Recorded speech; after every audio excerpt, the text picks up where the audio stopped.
열매 맺는 나무인가요? 라는 말씀으로 성민교회 양은하 목사님께서 말씀 선포하시겠습니다. 우리에게 주신 하나님의 말씀은 누가복음 13장 6절에서 9절까지의 말씀입니다. 이에 비유로 말씀하시되 한 사람이 포도원에 무화과 나무를 심은 것이 있더니 와서 그 열매를 구하였으나 얻지 못한지라.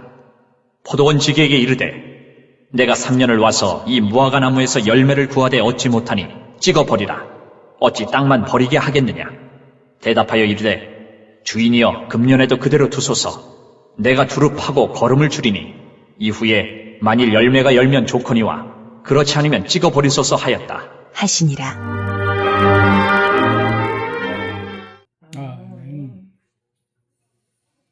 오늘은 우리는 열매 맺는 나무인가 이 제목을 했습니다. 오늘 본문의 말씀이 비유로 예수님께서 말하고 계십니다. 재앙이란 누구에게나 일어날 수 있다. 그러나 회개하면 살고 회개하지 않으면 멸망의 함을 당한다는 말씀을 가르쳤습니다. 누구든지 하나님께 회개하지 않는 자는 멸망당할 것을 강조하면서 회개를 하기 위해서 오늘 무화과 나무를 비유로 들고 계십니다. 무화과 나무가 잎만 무성한 나무인가? 우리에게 경고하십니다. 회개하지 않으면 잎만 무성한 나무는 멸망한다. 이 비유로 말씀하시면서 한 사람이 포도원에 무화과를 심은 것이 있더니 그래서 와서 그 열매를 구하였으나 얻지 못한지라. 예수께서 성전 제사 진행 중 거기로 피신한 갈릴리 사람들이 죽음을 당한 사건과 실로암의 탑이 무너져서 옆에 있던 사람 18명이나 깔려 급사한 사건은 죽은 사람들이 살아나는 사람들보다 죄가 더 많기 때문에 그런 죽음을 당한 것이 아니라고 1절에서 15절까지 말씀을 설명을 하고 있습니다.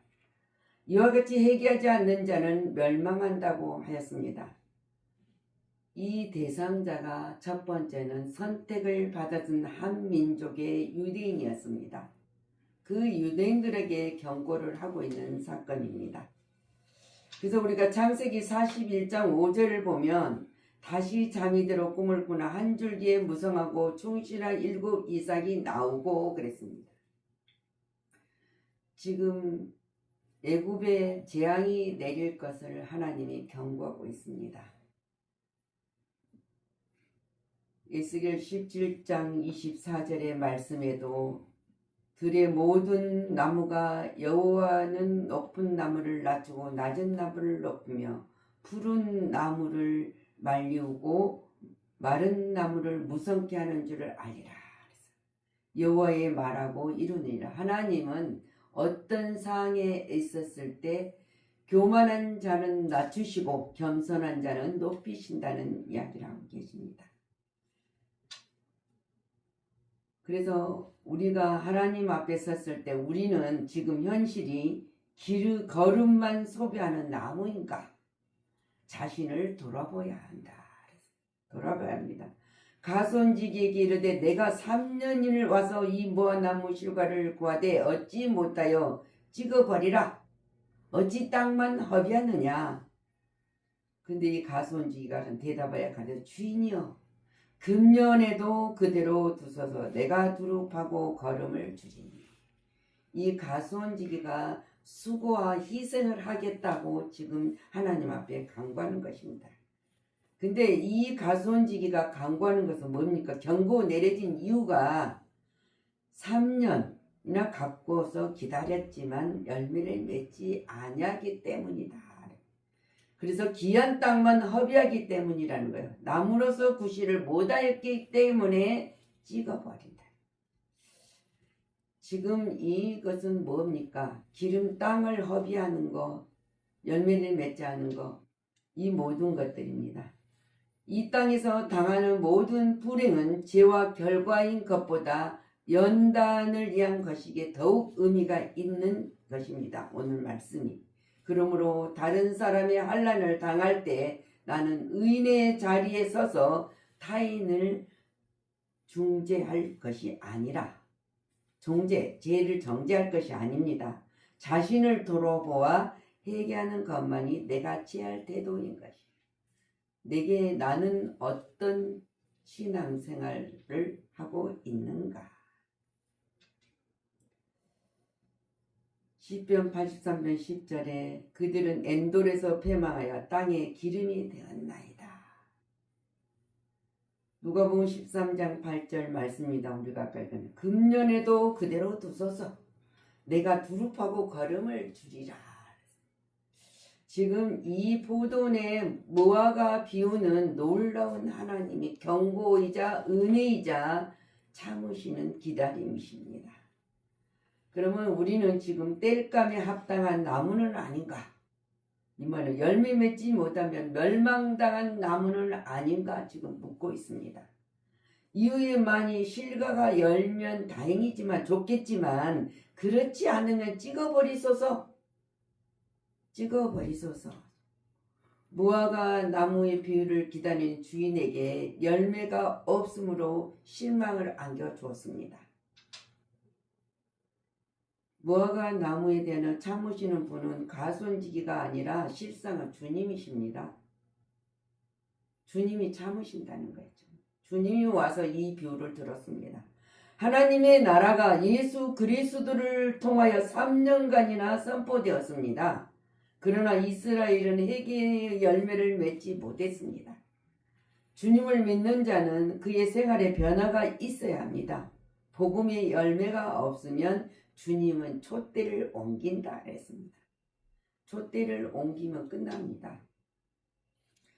우리가 아니란 생각, 이 촛대를 옮긴다, 이 무서운 열 속에서 우리는 어떤 것을 새금질을 해야 되는 건가? 레위기 19장 23절 보면 그 땅에 들어가 각종 나무를 심거든 그 열매는 아직 할례받지 못한 것으로 여기되 3년 동안 너희는 그것을 할례받지 못한 것으로 여기지 먹지 말라는 거예요. 그래서 우리는 회개에 합당한 열매를 맺어라. 회개에 합당한 열매는 예수님을 믿는 거예요. 믿음에서 얻는 열매가 뭡니까? 영생입니다. 근데 모든 것이 이 영생의 열매를 맺어내야 되는데 이 공동체 안에 들어있는 모든 사람들이 과연 영생의 열매를 맺었는가? 근데 그 열매를 맺지 않으면 찍어버리라 그랬어요. 분명히 찍어버리라. 이와 같이 기름진 땅에 심어진 무화과 나무가 3년 동안이나 많은 은혜를 받는 무화과가 이 나무가 최후의 열매를 맺도록 시간적인 여유와 가운지기에 희생에도 불구하고 열매를 맺지 아니하면 이 세상에 존재의 가치가 없다는 것이에요. 이게 결론입니다. 이는 그 책임이 주인에게 있는 것도 아닙니다. 가원직에 있는 것도 아닙니다. 무가 나무 자체에 있기 때문이에요. 우리는 내년으로 미루지 말고 금년에 하나님이 요구하신 신앙의 아름다운 열매를 맺어야 가야 됩니다. 예배당 안에서 얼마나 좋은 말씀을 많이 듣습니까? 지금 우리가 말하기를 설교의 홍수시대라 그래요. 얼마나 많은 주의종들이 복음을 전하고 말씀을 선포합니까? 그래도 우리에게는 성경을 볼 수 있는 이 얼마나 놀라운 역사가 있습니까? 이 안에 모든 약속과 성취와 복과 저주가 다 기록된 것입니다. 근데 모른다는 거예요. 교회는 다니고 또 열심히 섬기고 열심히 봉사도 한다고 수고도 합니다. 그러나 이 심판에 대해서는 별로 깊이 생각을 하지 않는 것 같아요. 그래서 오늘 무화과 나무 용도는 어떤 것인 줄 아세요? 장식용이나 땔감이나 목재용이 아닙니다. 이 무화과는 다만 열매를 얻는 일에 국한되는 것입니다. 근데 열매가 없으면 아무 소용이 없어요. 무화과 나무는 6년쯤 길러서 그 다음에 되면 그때부터 열매가 맺습니다. 근데 첫 번째는 이 무화과나무 실과는 기대하기 힘들지만 1, 2년째나 3년째가 되면 풍성히 실과를 얻을 수 있습니다. 우리가 아마 예배당에 들어와서 예수를 믿고 모든 일을 하지만 1년, 2년, 3년 첫날 하나님을 만나는 사람도 있지만은 3년이란 세월이 흘러서도 역시 열매가 없는 사람도 있습니다. 이렇게 볼 때 3년 동안 무화과나무가 실과를 얻지 못한 거로 이 나무를 없애려고 하는 거예요. 없애라. 당연히 이 모든 것은 없애야 됩니다. 왜? 하나님께서는 열매 맺지 못하는 유대인들을 얼마나 오랫동안 참으셨습니까? 하지만 여전히 그들은 열매 맺지 못하고 자기 의를 드러냈던 죄 가운데 있었습니다. 그런데도 예수님은 그 심판하실 수밖에 없는 그 자신을 길러주고 먹여주셨던 것입니다. 하나님을 위해서 한 일이 아무것도 없었다 그 말이에요. 자기들이 가지는 가운데서 살았다. 지금도 마찬가지입니다. 하나님을 믿는 것은 내가 이 땅에서 부귀영화를 누리려고 믿는 것이 아닙니다. 여기서 포도원지기는 주인에게 심판에 연기할 것을 호소하고 있는 것을 8절 봅니다. 열매 없는 이 무화과나무를 위해 할 수 있는 모든 노력을 다 했습니다. 그리고 맺을 수 있는 기회를 달라고 간청하고 있는 것을 볼 수 있습니다. 예수님은 중보자로 오셨습니다. 우리의 죄 허물로 죽었던 이를 십자가에서 길을 내주시기 왔지만은 지금은 예수님이 중보자로 우리를 위해서 간구하는 자. 유대인을 향한 하나님 아버지의 심판을 연기해달라는 이 비유의 말씀 속에서 우리는 깊이 깨달아야 합니다. 그들은 계속 회개 열매를 못 얻을 때 심판을 면할 수 없었던 것을 볼 수 있습니다. 죽음은 천국까지요? 못 갑니다. 지금 예수를 믿고 구원의 확신과 영생 거듭나지 아니하면 하나님 나라를 들어갈 수 없다고 주님이 분명히 이 유대인들에게도 전했고 우리에게도 지금 이 말씀을 통해서 듣습니다. 확신을 갖게 하십니다. 그렇지 않으면 찍어버리소서. 유대인들은 이 상상할 수 없는 사건이 일어났던 것을 보습니다. 이 말씀은 무화과 상징적인 의미로 주 70년경 예루살렘이 로마의 장군 지도에 의해서 초태화된 사건을 상기시켰습니다. 회개의 기회가 주어지면서도 유대인들은 회개치 아니하므로 심판이 그들에게 임했던 사실은 역사적으로 입증해 줬던 사실입니다. 우리도 그 역사적으로 흘러가는 말씀이 성경이 우리에게 분명하게 가르쳐주고 있는 사실입니다.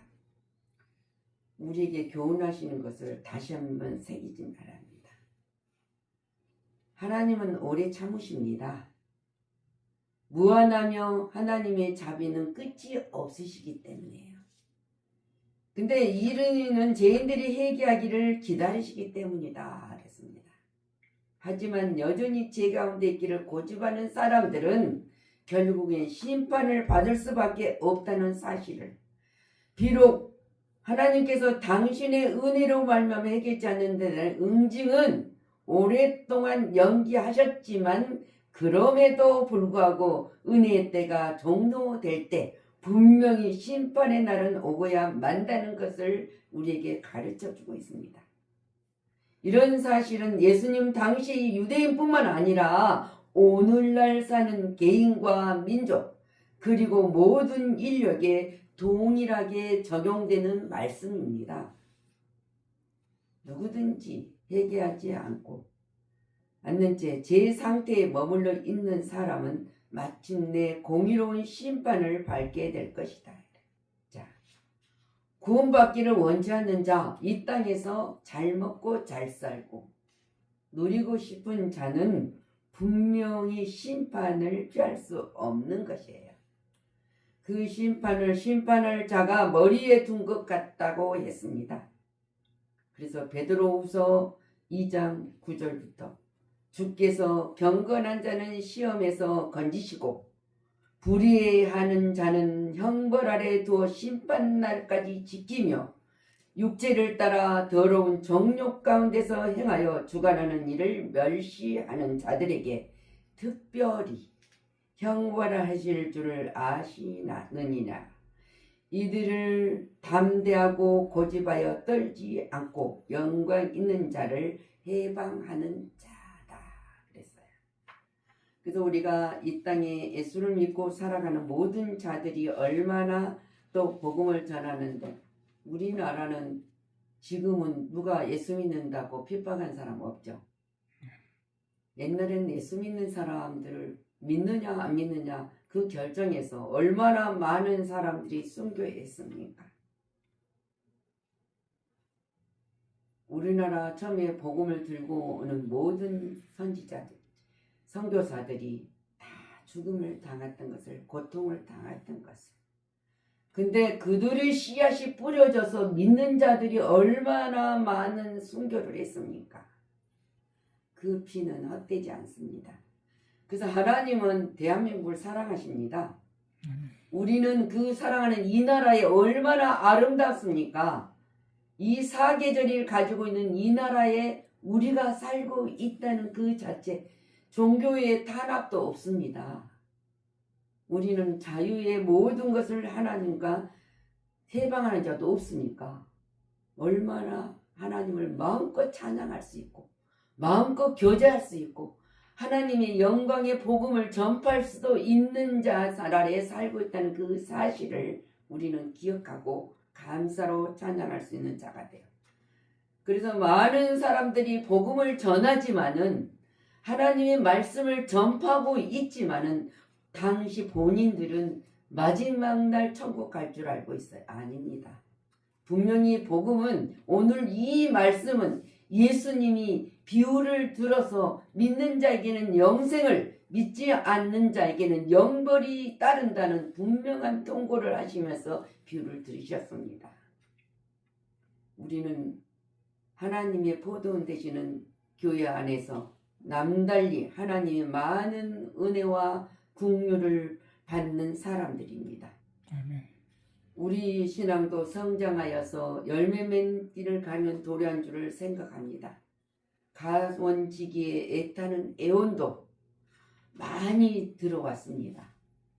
그리고 신앙의 열매를 맺어 주인 되시는 하나님을 기쁘시게 하고 영광을 돌리라는 역사가 일어난다는 사실도 우리는 알고 기쁨으로 감사를 드리는 사람도 있는가 하면은 자기 의로 하나님을 믿는 사람들도 있습니다. 오늘 분명하게 지금 주님이 경고하신 이 말씀을 우리가 2026년도를 살아가면서 모든 자들이 책임져야 될 강권적인 역사의 말씀입니다. 우리는 이 말씀을 듣고 전해야 됩니다. 누구에게든지 전해서 전하는 자로서 하나님이 열매를 맺게 하시고 믿게 하신다는 사실, 우리는 잊어서는 안 됩니다.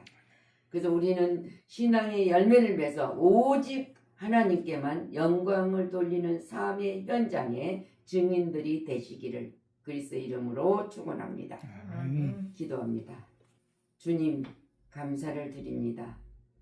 나는 지금 어떤 열매가 맺고 있는가? 잎만 무성한 나무인가? 거름만 소비하는 나무인가? 땔감에 합당한 나무인가?